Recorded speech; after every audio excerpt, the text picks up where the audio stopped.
سيدنا محمد بن عبد الله وعلى آله وأصحابه نصره ووالاه. أما بعد. Hadratul Mukarramat, para ibu jamaah majelis sholawat yang mudah-mudahan senantiasa tahan rahmatnya Allah Subhanahu wa Ta'ala. Puji syukur mari kita panjatkan kehadirat Allah Subhanahu wa Ta'ala. Salawat beserta salam semoga senantiasa tercurah pada junjungan kita Nabiyyana wa Habibana Muhammad sallallahu alaihi wasallam, juga pada keluarganya, para sahabatnya, para tabi'in, atba'ut tabi'in. Mudah-mudahan juga sampai kepada kita semua, sehingga kita semua tercatat dan juga diakui sebagai umatnya dan mendapatkan syafaatnya nanti di yaumul jaza wal hisab. Amin ya Allah ya rabbal alamin. Para ibu yang dirahmati Allah Subhanahu wa Ta'ala,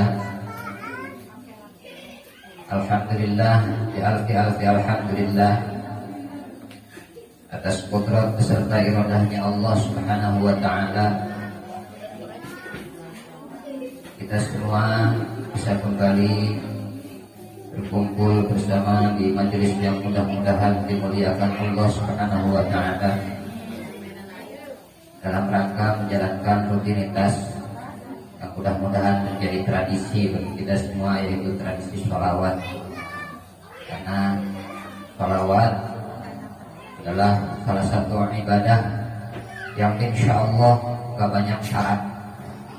Kalau ibadah-ibadah lain ada syarat ikhlas, ada syarat-syarat lainnya. Kalau sholawat enggak. Kalau kita berzikir enggak ikhlas, atau kita ada riyaknya, bukan dapat pahala tapi dapatnya dosa riya. Kalau kita berzikir, mulutnya berzikir, hatinya kemana-mana, itu juga dosa.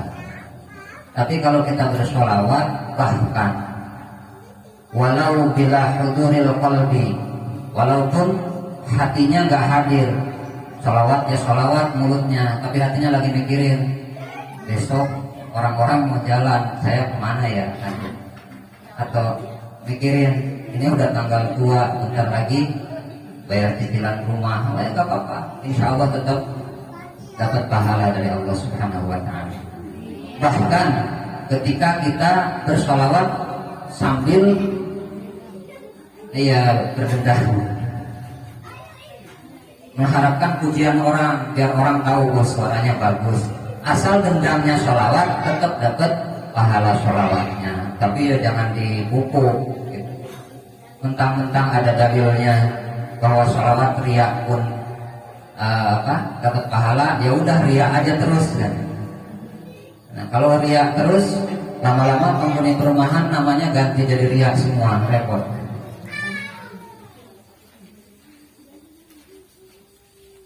Selanjutnya kita lanjutkan kajian yang tertunda, yang mana kita memasuki Kitabut Thaharah, masih tentang bersuci, baik itu bersuci dari najis maupun bersuci dari hadas. Masih panjang perjalanan tentang Thaharah. Untuk saat ini memasuki faslun fi syurutit thaharah, yang menjelaskan tentang syaratnya bersuci. Syarat apa? Syarat sahnya, maksudnya bersuci akan sah ketika kita memenuhi syarat-syarat ini. Bersuci yang mana yang dimaksud? Bersuci dari hadas, baik itu hadas kecil maupun hadas besar, baik itu wudu maupun mandi. Wudu atau mandi akan dianggap sah, akan diterima. Masalah diterima urusan Allah. Akan sah secara fikih, secara hukum fikihnya, ketika memenuhi syarat-syarat yang insya Allah akan kita bahas sekarang. Syurutul wudu wa qadal ghusli asyaratun. Syaratnya wudu dan begitu pula dengan mandi itu ada 10. Jadi syaratnya wudu sama syaratnya mandi sama-sama 10. Nah, ke-10 perkara ini harus ada sebelum kita melaksanakan wudhu atau mandi. Karena yang namanya syarat sama-sama wajib. Syarat dan rukun sama-sama wajib. Bedanya syarat itu harus ada sebelum kita melaksanakan, sedangkan rukun adalah harus ada ketika kita melaksanakannya. Itu namanya sama-sama wajibnya. Kalau kurang salah satu di antara syarat dan rukun, maka nggak sah ibadahnya, baik itu wudhu, sholat, dan lain-lain. Syaratnya wudhu masyaratun, begitu juga dengan mandi. Yang pertama, al-awwalu al-islam, wala yashihu min kafirin li'annahu ibadatun badaniyatun bi ghairi daruratin wa laysa huwa min ahliha. Yang pertama adalah Islam. Syarat sahnya wudhu, syarat diterimanya wudhu oleh Allah Subhanahu wa ta'ala adalah yang berwudhu itu orang Islam. Jadi kalau non muslim berwudhu gak sah sebagai ibadah, tapi yo manfaat wudhunya tetap dapat. Mukanya tercuci, tangannya terbasuh dan lain-lain, tetap manfaatnya. Hanya tidak sah sebagai sebuah ibadah, karena ibadah itu disyaratkan harus Islam dulu. Makanya rukun Islam yang pertama itu adalah syahadat, harus bersyahadat dulu, syahadat tauhid dan syahadat rasul. Karena ketika kita berislam tapi tidak beriman, ya sia-sia juga, namanya munafik. Islam tapi tidak beriman itu banyak terjadi di zamannya, di eranya Rasulullah Shallallahu Alaihi Wasallam. Sudah ada dari zaman dulu. Sekarang ya juga banyak KTP-nya Islam, tapi tentang keislaman sama sekali tidak mendalami, apalagi menjalankan. Terus kalau umpamanya beriman tapi tidak berislam, itu namanya al-kafirul anad, kafir inad. Jadi dia iman hatinya percaya bahwa Allah itu adalah Tuhan kita, Allah itu yang menciptakan alam semesta, Allah itu yang maha kuasa, tapi dia tidak berislam, maka berarti dia hukumnya adalah kafir inad. Itu juga ada di zamannya Rasulullah. Sekarang ya juga banyak.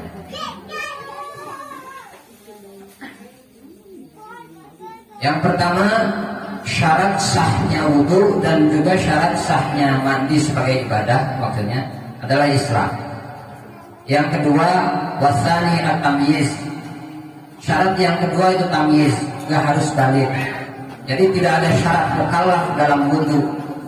Dalam wudhu mandi itu tidak ada syarat mukallaf. Mukallaf itu adalah orang yang berakal juga balik.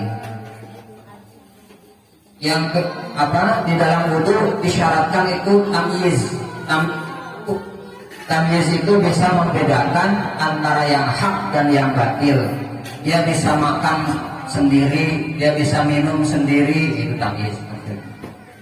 Nah, jadi punya kecerdasan standar sesuai dengan usianya.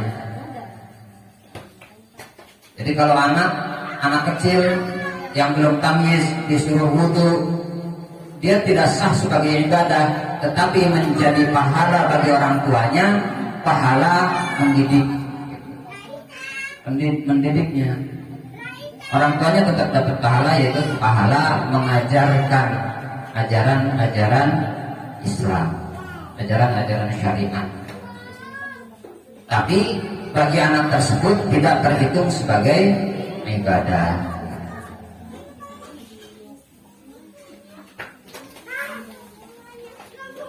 Nah, jadi yang dihukumi tidak tamyiz siapa lagi? Yang ghairu mumayyiz adalah selain anak kecil, selain aktiflu adalah al-majnun, orang gila, orang yang punya gangguan jiwa. Jadi kalau ada orang punya gangguan jiwa, jangan dipaksa-paksa suruh wudhu, itu percuma. Dipaksa suruh wudhu dulu, jadi tidak diterima sebagai ibadah. Jadi yang punya gangguan jiwa, baik itu gangguan jiwa yang akut, yang parah, atau yang biasa, yang hanya kecil-kecilan, dikit-dikit, kadang-kadang. Wasalisu, syarat sahnya wudu dan syarat sahnya mandi yang ketiga adalah an-naqa'u bi fathhin nun bil mati wa matihi. An-naqa'u anil haidi wan nifas. Syarat yang ketiga adalah suci atau bersih dari haid dan juga nifas. Bagi orang yang sedang haid dan juga sedang bernifas, maka wudunya tidak terhitung sebagai ibadahnya, tidak sah wudunya.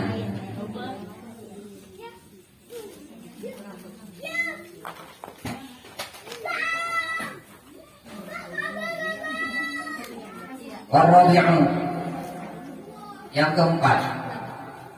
keempat syarat bersuci yang keempat adalah an-naqa'u amma yamna'u wusulal ma'i ilal basyarah. Bersih dari perkara-perkara yang menghalangi tersampaikannya air ke dalam kulitnya. Contohnya apa?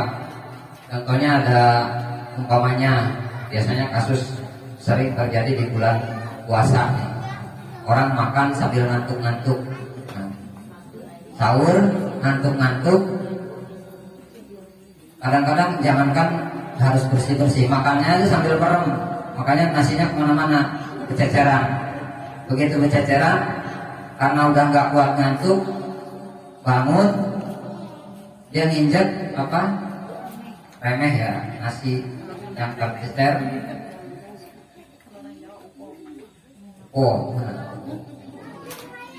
Kalau di sini upo nanti jadi itu. Nah, nempel di salah satu di telapak kakinya. Terus dia pas subuh bangun berwudu, airnya tidak tersampaikan karena terhalangi. Makanya wudunya nggak sah. Atau apalagi yang bisa menghalangi tersampaikannya air ke kulit.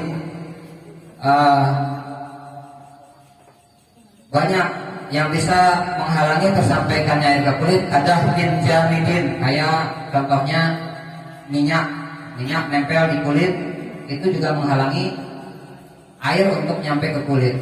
Karena ketika tangannya ada minyaknya, airnya lewat, nggak nyampe. Ini hati-hati ibu-ibu yang biasanya peduli sama kecantikan, sama perawatan. Sedikit-dikit pakai pelembab. Pelembab mungkin jenisnya banyak. Kalau sampai ada pelembab yang menghalangi tersampaikannya air ke kulit, maka harus dibersihkan dulu biar wudunya sah. Jangan kebalik, mau wudu biar kulitnya ini dipakein pelembab dulu. Udah jelas mau dipakein disiram air, dipakein pelembab dulu. Gitu. Modis juga nggak gitu-gitu banget. Saatnya ibadah ya, ikuti syarat sahnya ibadah, aturan-aturan dalam beribadah. Kalau anak muda, anak gadis pakai kutek gimana? Nah ini nanti ada. Ini salah satunya bukan hanya kutek, tapi juga henna. Pacar bukan pacar yang mono ya, pacar yang kutek. Henna itu ainnya henna itu maksudnya bukan aftarnya ya. Kalau sisa merah-merahnya dari henna tersebut itu nggak jadi masalah. Tapi kalau masih ada ainnya, masih ada wujud henanya gitu, itu menghalangi air ke kulit. Termasuk kutek umpamanya. Kuteknya itu sejauh mana? Karena yang yang dimaku sama syariat adalah warna atau apapun asar yang menempel yang kira-kira ketika dikerok itu nggak kena. Kenapa? Kalau dikerok malah kulitnya yang luka, itu jangan dipaksakan. Di sini juga termasuk tinta yang ada air. Kalau maunya tintanya di kulit nempelnya kuat, terus kita kerok malah kulitnya yang terkelupas berdarah, itu harusnya jangan dipaksakan. Itu dimaku. Itu termasuk bagian dari kulit yang berwarna berarti kan itu. Nah, sama halnya tadi kutek. Kalau kuteknya tebal itu menghalangi tersampaikannya air ke kulit. Tapi kalau cuma sekedar asarnya, sisa-sisanya itu nggak masalah karena itu sudah menyatu dengan kulit. Nah, dalam hal ini kulit yang dimaksud di dalam wudu dan mandi, kuku termasuk kulit, rambut termasuk kulit, dan lain-lain semuanya yang zahir di dalam badannya, zahir pada tubuhnya itu adalah kulit. Beda halnya pada saat yang membatalkan wudu nanti. Ketika membatalkan wudu, yang dimaksud dengan kulit adalah kulit yang aslinya. Kalau kuku, rambut, terus gigi dan lain-lain itu nggak termasuk kulit. Jadi kalau umpamanya udah wudu mau sholat, yang bednya udah nggak tahan, udah nih kukunya aja sentuh gitu, itu nggak batal. Atau rambutnya aja, biasanya kan perempuan katanya kalau disentuh rambutnya melayang-layang rambutnya maksudnya. Nah, jadi rambut, kuku dan yang selain kulit pada saat bab membatalkan wudu itu tidak termasuk kulit. Tapi pada saat berwudunya sendiri dan mandinya itu sendiri, itu adalah hal yang termasuk bagian dari kulit. Jadi kuku ditempelin kuteknya tebel, itu berarti menghalangi air untuk nyampe ke kulit. Hanya kalau sisa akarnya aja, jadi artinya airnya udah dibuang, sisa warna yang tersisa itu tidak masalah. Itu bukan anak muda aja biasanya. Sekarang anak muda tahun 90-an atau anak muda tahun 80-an juga banyak yang kayak gitu biasanya. Jadi anak muda 80-an sekarang kan nenek-nenek bukan tua.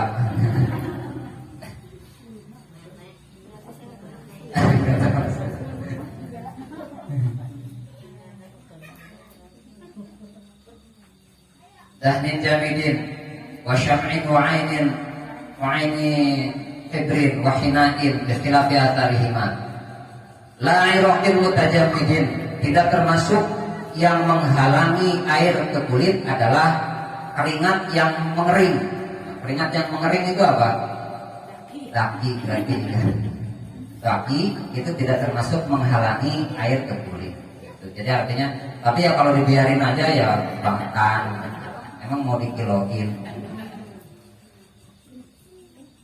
Tapi itu tidak termasuk menghalangi air ke kulit. Artinya itu bagian dari badan. Juz'un minal badan. Jadi itu termasuk bagian dari badan. Tadi yang ketiga ya, yang keempat.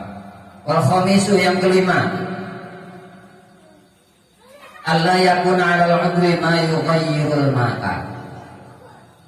Tidak boleh, syarat yang kelima, tidak boleh ada sesuatu yang di anggota wudunya tersebut, sesuatu yang bisa merubah air. Yang bisa merubah air apa? Yang nempel di kulit. Contohnya ya tadi kayak tinta. Kita mau wudu, habis mainan tinta, pas dicelupin ke air, airnya berubah. Itu namanya ma yughayyirul ma'. Sesuatu yang bisa merubah warna air. Za'faron wasundulin. Contohnya seperti za'faron atau parfum. Contohnya kayak tadi, parfum nggak merubah warna tapi merubah aroma. Atau tangannya apa saking pengen manisnya habis dibalurin gula gitu. Airnya berubah jadi ikut manis. Nah itu salah satu benda yang bisa merubah air. Nah, itu harus dihilangin dulu, dibasuh dulu, dihilangin dulu air tersebut sampai bersih, baru kita berwudu. Lain halnya ketika kita wudunya di air mengalir, gitu. Ini kita bicara ketika berwudu menggunakan ma'ul qalil, air yang hanya 2 kula atau lebih sedikit. Karena ketika air yang sedikit tersebut tercampur dengan air tersebut, maka airnya menjadi berubah. Ketika ketetesan air bekas wudunya, maka airnya menjadi mustahmad. Walaupun tohir tapi ghairu mutahhir. Walaupun suci tapi tidak bisa mensucikan. Apalagi kalau tercampur najis, itu menjadi mutanajis. Kalau umpamanya airnya berubah, itu akan sama halnya seperti air teh. Air teh itu air suci, boleh kita minum, tapi gak boleh buat wudu. Apalagi pakai kopi. Ya, saking wah bapaknya nih doyan banget kopi, wudunya juga suruh pakai kopi aja. Ya. Kebangetan banget. Gak boleh kasar. Apalagi kalau maunya biasanya menjelang lebaran itu banyak THR, turunnya minuman-minuman ini apa? Sirup. Wah, saya mah lagi banyak sirup, wudunya pakai sirup aja gitu. Gak sah wudu pakai itu. Dan gak sah buat mensucikan najis. Kalau wasadisu yang keenam, al-ilmu bi fardiyatih. Yang keenam, harus tahu tentang kefarduannya wudu. Makanya pada saat berwudu kita tahu bahwa hukum asalnya wudu adalah sunnah. Hukum asalnya wudu adalah sunnah. Tetapi wudu adalah ma la yatimul wajib illa bihi, bahwa wajibun. Wudu adalah la yatimul wajib illa bihi, yang menyempurnakan sholat. Kalau kita sholat tanpa wudu, maka sholatnya enggak sah, maka berarti wudunya menjadi wajib. Nah, salah satu syarat sahnya wudu adalah al-ilmu bi fardiyati, harus tahu kefarduannya wudu.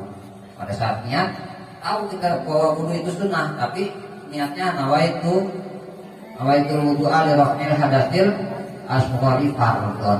Kok niatnya fardu, katanya sunnah. Karena kita harus beriktikad bahwa wudu ini untuk menunjang kewajiban, bukan walaupun dia sunnah tapi menunjang sahnya kewajiban. Ayyakuna kullu minal wudu'i wal ghusli fardhon wa huwa ma yusabu ala fi'lihi. Jadi wudu itu adalah sesuatu yang kullu minal wudu' wal ghusli fardhon. Jadi bagian-bagian yang ada di dalam wudu, artinya rukun-rukun wudu tersebut, fardu wudu adalah wajib. Jadi kita beriktikad bahwa membasuh muka, membasuh tangan dan lain-lain itu adalah wajib. Jangan beriktikad bahwa itu adalah sunnah, meskipun wudunya sunnah.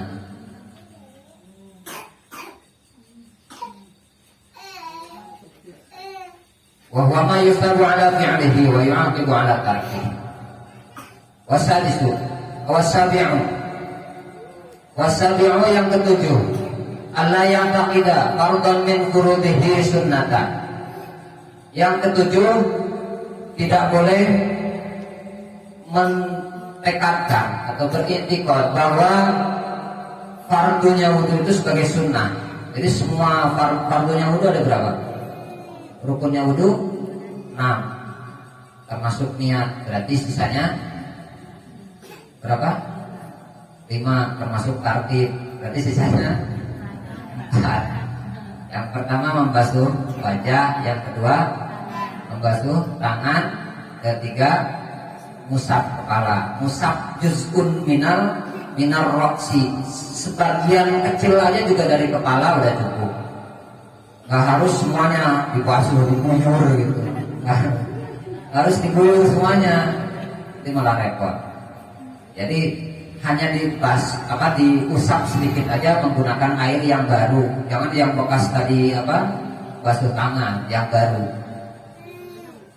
Itu cukup. Yang keempat, mencuci kaki.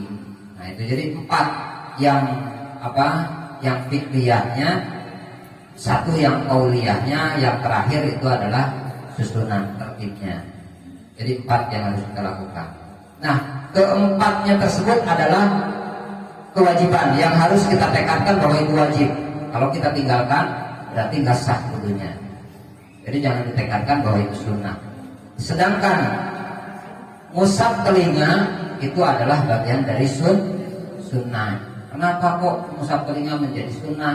Karena dulu di zamannya Rasulullah Shallallahu Alaihi Wasallam, baik laki-laki maupun perempuan, kebanyakan telinganya tertutup karena laki-lakinya menggunakan imamah, pakai sorban, perempuannya juga pakai kerudung. Makanya telinganya tertutup, dianggap bahwa itu adalah anggota tubuh yang potensi kotornya kecil, tapi kadang-kadang terbuka sehingga disunahkan untuk diusap. Cukup diusap aja, jangan dikucurin. Kan ke dokter, ke THT, repot, masuk airnya demi pengen wudhu yang sempurna malah jadi lebay. Udah habis lebay jadi berobat.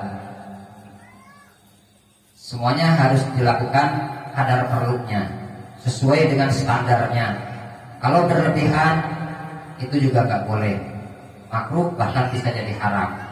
Penggunaan air, bahkan kemarin karena buru-buru ya terlewatkan, bagian dari yang dimakruhkan dalam mandi dan juga wudhu adalah melebihi 3 kali basuhan dan taksir. Taksir itu memperbanyak penggunaan air. Ini biasanya kita kalau wudhunya di tempat-tempat umum yang air krannya kencang, dibuka sepenuhnya, pol. Yang pada akhirnya airnya terbuang sia-sia, bajunya juga jadi basah, kecipratan. Itu kita harusnya gunakan air seperlunya aja, dibuka kerannya pelan aja, nggak usah dipolin. Jangan mumpung-mumpung. Presiden kadang-kadang suka kekurangan air, di sini lagi banyak airnya, habisin aja, puas-puasin, mandi aja sekalian. Jadi kalau menggunakan air itu harus kadar perlunya aja. Kalau berlebihan dosa.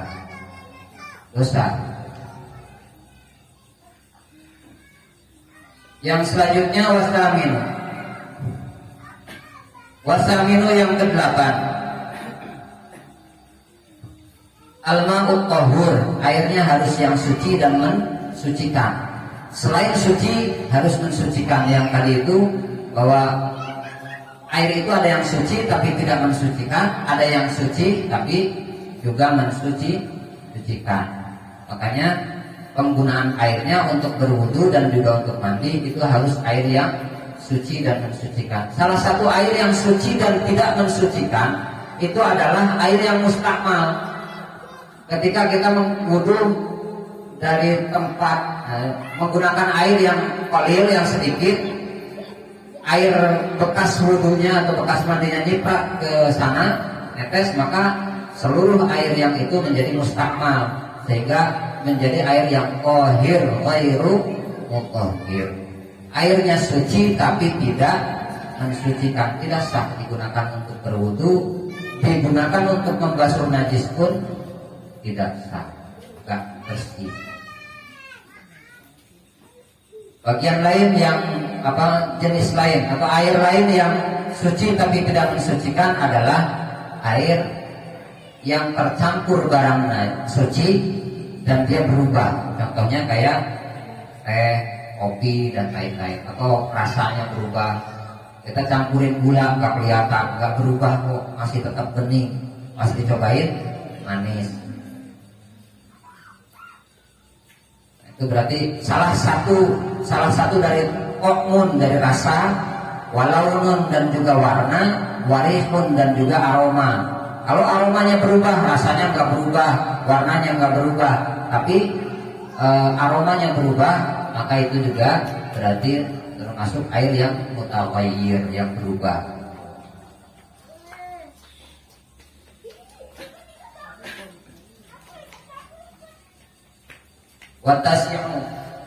Yang ke-9 dan yang ke-10 ini khusus, disyaratkan khusus bagi orang-orang yang daimil hadas. Yang daimil hadas itu yang kayak gimana? Orang yang istihadhah, orang yang haidnya berkepanjangan. Haidnya biasanya 3 hari atau 7 hari, tapi ini udah 23 hari belum selesai, berarti sisanya itu bukan haid. Itu adalah istihadhah, penyakit, itu harus diperiksakan ke dokter. Nah ini juga agak repot sebetulnya. Ketika kita haid, bukan kita ya, saya enggak, ibu-ibu. Ketika ibu-ibu haid, terus haidnya lama, gitu, itu kita harus tahu mana darah yang termasuk haid, mana yang tidak. Jadi jangan sampai kita salah. Pertama, dulu haidnya 3 hari, terus selanjutnya 3 hari, terus pas udah agak menua sedikit berubah namanya jadi 7 hari, kesini-sini malah 15 hari, selanjutnya 16 hari. Yang haid yang mana? Kalau kemarin masih 15 hari masih aman, berarti haid semuanya. Tapi kalau udah 16 hari, jangan-jangan haid saya cuma 3 hari, sisanya istihadhah. Nah ini harus dibahas dalam bab Risalatul Mahid, itu khusus tentang haid. Karena nanti ditentukan warnanya. Dalam yang warnanya ada berapa jenis warna. Jadi berarti harus diintipin tiap hari warnanya yang sekarang kayak gimana. Berapa jam yang warnanya pekat, berapa jam yang warnanya agak muda, aromanya. Jadi harus diintipin, udah diintip dicium. Jadi agak-agak repot. Makanya hindari hal-hal yang menyebabkan haidnya jadi siklus haidnya menjadi tidak teratur.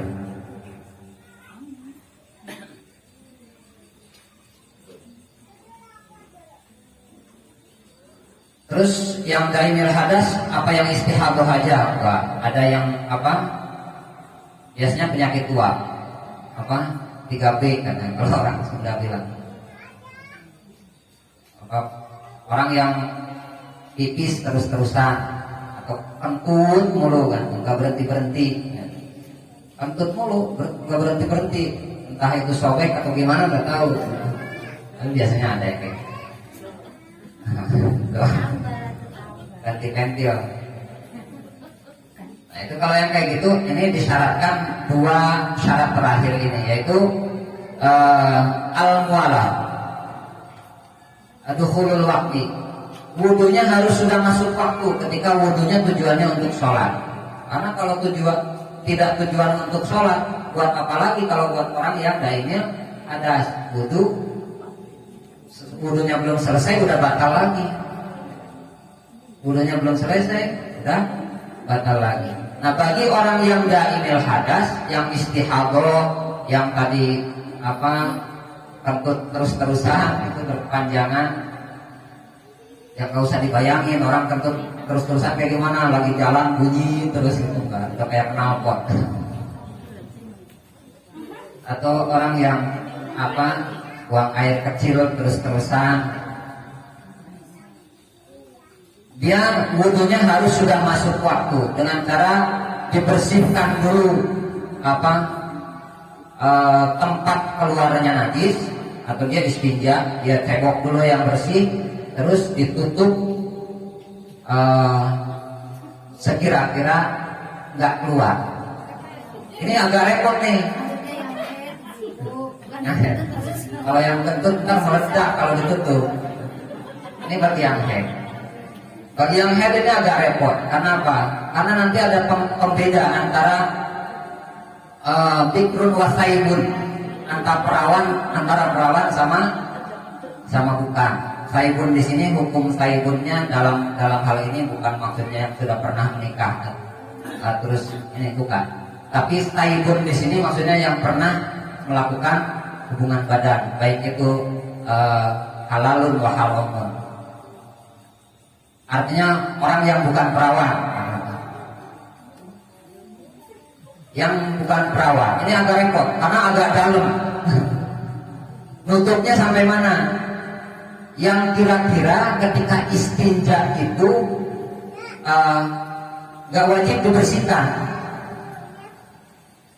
gak wajib disucikan ketika cebok. Itu gak termasuk bagian yang harus dicuci pada saat cebok. Maka sampai di situ nutupnya lumayan dalam gitu. Kalau saya nyontohin, saya nggak punya medianya. Repot. Umi jangan. Itu khusus.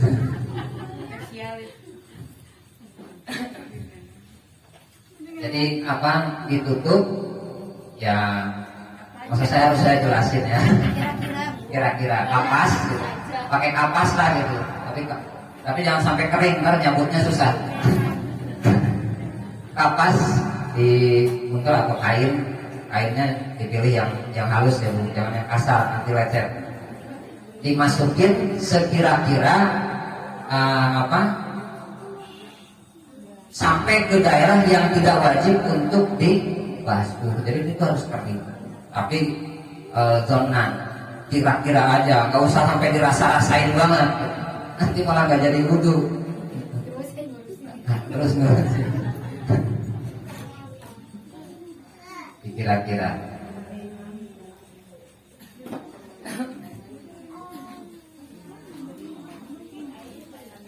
Syaratnya adalah dukhulul waktu. Dia harus masuk waktu. Nah, udah ditutup baru dia wudu, dan setelah berwudu itu harus langsung sholat. Gak boleh ada jeda dengan siapin sajadah dulu, nyari mukena dulu. Itu harus sudah siap sebelumnya. Harus disiapkan dulu. Jadi begitu selesai wudu, dia juga cari rute yang terpendek. Jangan wudunya di sebelah kamar, dia muter dulu ke depan, ngomel dulu ke anaknya gitu. Jangan, dikurangin lah, tradisi ngomelnya dikurangin. Langsung wudu, langsung sholat. Dan sholatnya itu hanya melakukan hal-hal yang fardu, yang rukun, nggak perlu ditambah dengan yang sunnah-sunnah. Karena sholatnya adalah sholat darurah. Itu yang nggak perlu kunutnya ditambah-tambah, itu kunut bagian dari sunnah. Jadi kalau perlu, ketika orang yang daimil hadas, itu yang wajib-wajibnya aja Fatihah, takbir, Fatihah dan lain-lain. Sisanya tasbihnya dikurang-kurangin biar lebih cepat. Yang penting dia tumanina. Jadi nggak boleh tumanina ya tetap nggak sah. Buru-buru banget, ngebut banget ya juga nggak sah.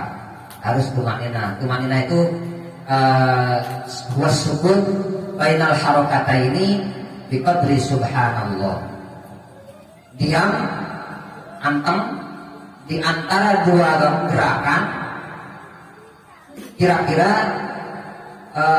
sekira-kira waktu mengucapkan subhanallah. Jadi setelah ruku bangun i'tidal itu anteng dulu. Kira-kira kita mengucapkan subhanallah baru sujud. Jadi kalau maunya habis ruku bangun langsung sujud lagi gitu, itu khawatirnya nyungsep nantinya kecepatan. Itu nggak sah. Itu harus ada tumakninahnya. Yang selanjutnya yang ke-10 wal mualah. Harus terus menerus, walah itu harus berkesinambungan. Jadi yang pernah saya sampaikan bahwa wudu itu sebetulnya boleh tangannya basuh mukanya di blok C, basuh tangannya di blok A, gitu. Balik lagi ke blok C, basuh ngusap kepala, balik lagi ke blok A, basuh kaki. Cuma itu dipikir-pikir orang nggak ada kerjaan banget. Wudu sampai bolak-balik. Nah, bagi yang normal boleh seperti itu. Nah, bagi yang dailal hadas itu nggak boleh. Itu harus berkesinambungan. Habis selesai basuh muka langsung tangan, dan cukup sekali aja. Kalau orang normal disunnahkan taflis, kalau bagi orang yang dailal hadas itu lebih baik satu kali aja basuhannya, selesai langsung. Dan begitu selesai nggak perlu lagi baca doa ba'dal wudu, perlu langsung sholat. Karena ketika kita dijeda dengan doa, maka batal wudunya, harus diulang lagi wudunya.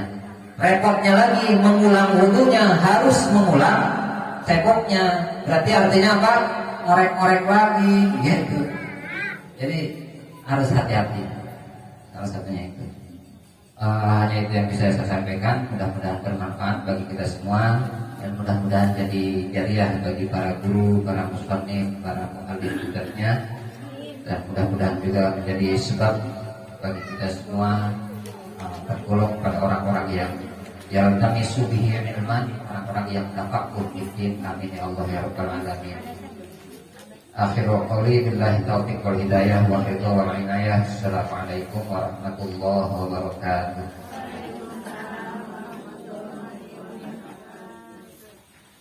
Ibadallah rijalallah aghisuna li ajlillah wa kunu aunana lillah asana bi fadlillah.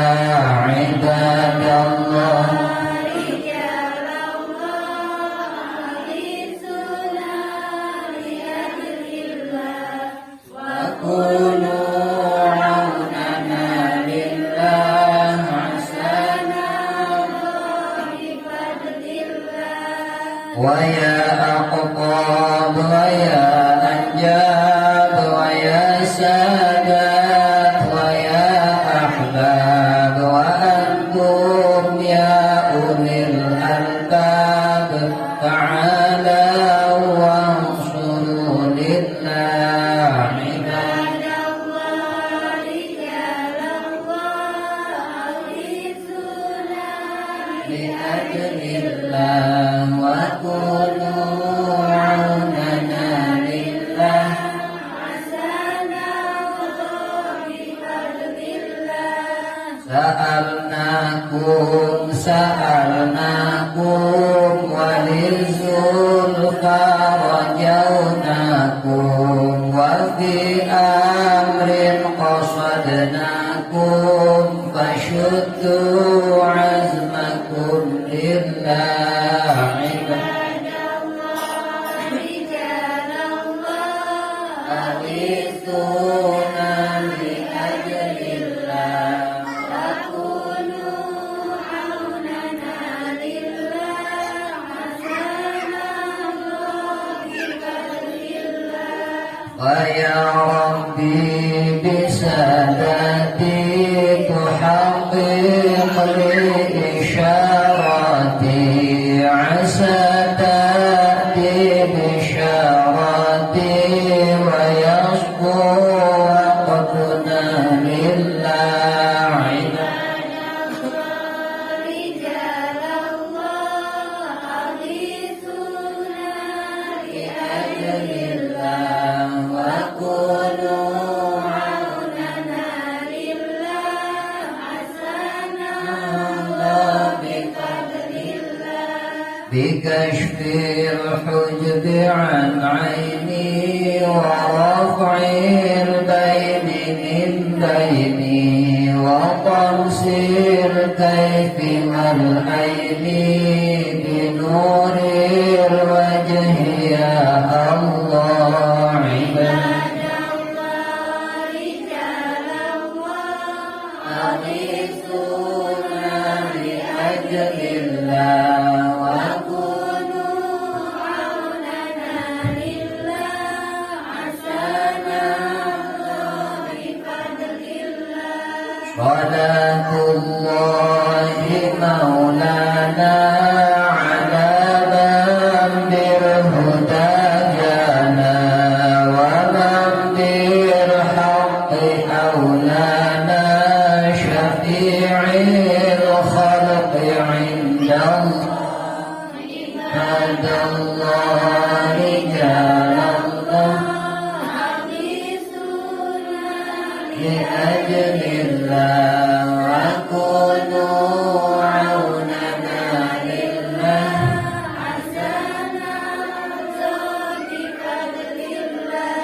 La ilaha illallah, la ilaha illallah, la ilaha illallah, yuhyil qalbi dzikrullah, la ilaha illallah, la ilaha illallah, la ilaha illallah, Muhammadur Rasulullah.